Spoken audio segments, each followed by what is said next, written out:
Hello' student, এই ভিডিঅ'ত মই তোমালোকক তৃতীয় শ্ৰেণীৰ অংকুৰণ কিতাপৰ 14 নম্বৰ পাঠ মৰমৰ আই এই কবিতাটো ভালদৰে পঢ়াই দিম।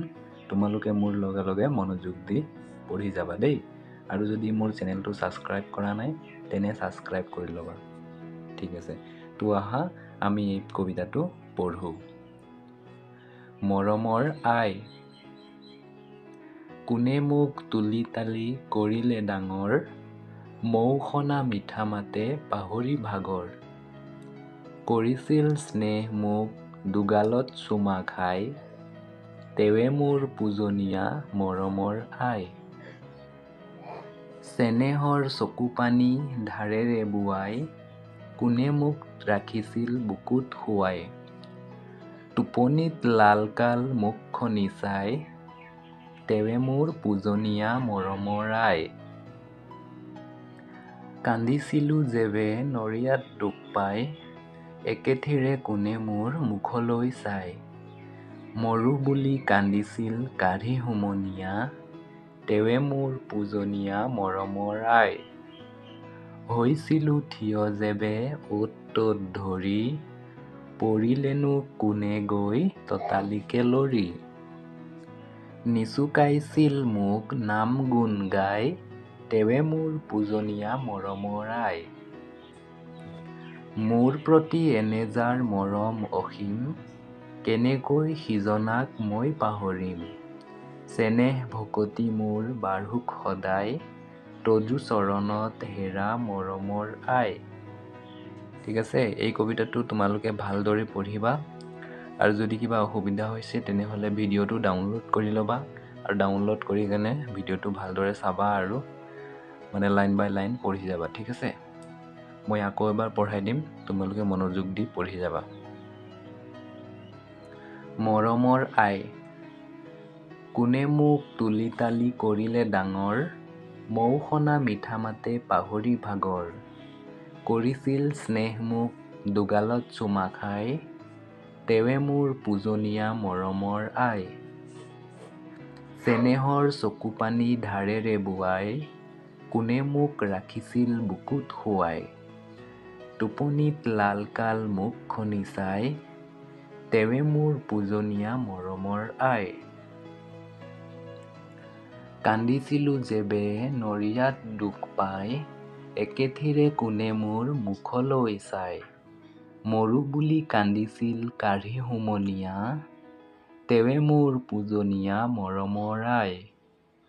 হৈছিলোঁ থিয় যেবে অ'ত ত'ত ধৰি, পৰিলেনো কোনে গৈ ততালিকে লৰি, নিচুকাইছিল মোক নাম গুণ গাই, তেৱে মোৰ পূজনীয়া মৰমৰ আই। মোৰ প্ৰতি এনে যাৰ মৰম অসীম, কেনেকৈ সিজনাক মই পাহৰিম, চেনেহ ভকতি মোৰ বাঢ়োক সদায়, তজু চৰণত হেৰা মৰমৰ আই। এই মৰমৰ আই কবিতাটোৰ কবিজনৰ নাম হৈছে আনন্দ চন্দ্ৰ আগৰৱালা। ঠিক আছে, মই এতিয়া তোমালোকক এই কবিতাটোৰ যি প্ৰশ্নবিলাক আছে প্ৰশ্ন উত্তৰবিলাক কৰাই দিম। প্ৰশ্ন উত্তৰবিলাক ভালদৰে তোমালোকৰ ভিতৰা বহীত নোট কৰি ল'বা দেই, আৰু ভালদৰে লিখিবা। উত্তৰ দিয়া। ক নম্বৰৰ 1 নম্বৰ প্ৰশ্ন, মৰমৰ আই পদ্ধতিৰ কবিগৰাকীৰ নাম কি? উত্তৰ আনন্দ চন্দ্ৰ আগৰৱালা। 2 নম্বৰ প্ৰশ্ন, কোনে আমাক তুলি তালি ডাঙৰ দীঘল কৰিলে? উত্তৰ মা। 3 নম্বৰ প্ৰশ্ন, আইৰ মাতটো কেনেকুৱা? উত্তৰ মিঠা। 4 নম্বৰ প্ৰশ্ন, মোৰ প্ৰতি এনে যাৰ মৰম অসীম, যাৰ বুলি কাক কোৱা হৈছে? উত্তৰ মাক কোৱা হৈছে। ঠিক আছে, ভালদৰে লিখিবা প্ৰশ্ন উত্তৰবিলাক। খৰ 1 নম্বৰ প্ৰশ্ন, কি কি কাৰণত আই আমাৰ প্ৰতি পূজনীয়া? উত্তৰ সৰুৰে পৰা তুলি তালি ডাঙৰ দীঘল কৰিলে, দিনে ৰাতিয়ে টোপনি ক্ষতি কৰি অশেষ কষ্ট কৰি আমাক লালন পালন কৰিলে, সেইকাৰণে মা আমাৰ বাবে পূজনীয়। 2 নম্বৰ প্ৰশ্ন, আয়ে কেনেদৰে নিচুকাইছিল? উত্তৰ নাম গুণ গাই গাই নিচুকাইছিল। 3 নম্বৰ প্ৰশ্ন, নৰিয়া হ'লে আয়ে কি কি কৰে? উত্তৰ নৰিয়া হ'লে আয়ে একেথিৰে মুখলৈ চাই থাকে। বাক্য সাজা। উত্তৰ মৰম। আয়ে মোক বহুত মৰম কৰে। তুলি তালি। আয়ে মোক সৰুৰে পৰা তুলি তালি ডাঙৰ দীঘল কৰিলে। পূজনীয়। দেউতা মোৰ পূজনীয়। চেনেহ। মা মোৰ চেনেহৰ। শব্দবোৰ পঢ়া, অমিল থকা যুক্তাক্ষৰযুক্ত শব্দটো বাছি কাষৰ ঘৰত লিখা। এইটো ঘৰত লিখি ল'বা দেই। প্ৰথম ঘৰটোত হ'ব উগ্ৰ, দ্বিতীয় ঘৰটোত হ'ব অমাত্য, তৃতীয় ঘৰত সস্তা আৰু চতুৰ্থ ঘৰত বাগ্মী হ'ব। ঠিক আছে, 4টা ঘৰ আছে, 4টা ঘৰত এইবিলাক লিখি ল'বা। মানে অমিল থকা যুক্তাক্ষৰ হয় এইবিলাক, মিল নাই। নেক্সট প্ৰশ্ন, তলৰ শব্দবোৰ বিপৰীত অৰ্থ বুজোৱা শব্দ পদ্ধতিত আছে, বিচাৰি উলিয়াই লিখা। মানে বিপৰীত অৰ্থ লিখিবলৈ কৈছে। ঠিক আছে। পলম। পলম হ'লে, পলম মানে দেৰি, সেইটো কাৰণে পলম মানে সোনকালে লিখিব। তিতা মিঠা, পিতা মাতা, হহা নহহা, দুখ সুখ। ঠিক আছে, ভালদৰে তোমালোকে লিখি ল'বা দেই। অসুবিধা হ'লে ভিডিঅ'টো ডাউনলোড কৰি ল'বা। ঠিক আছে। এতিয়া নেক্সট প্ৰশ্ন,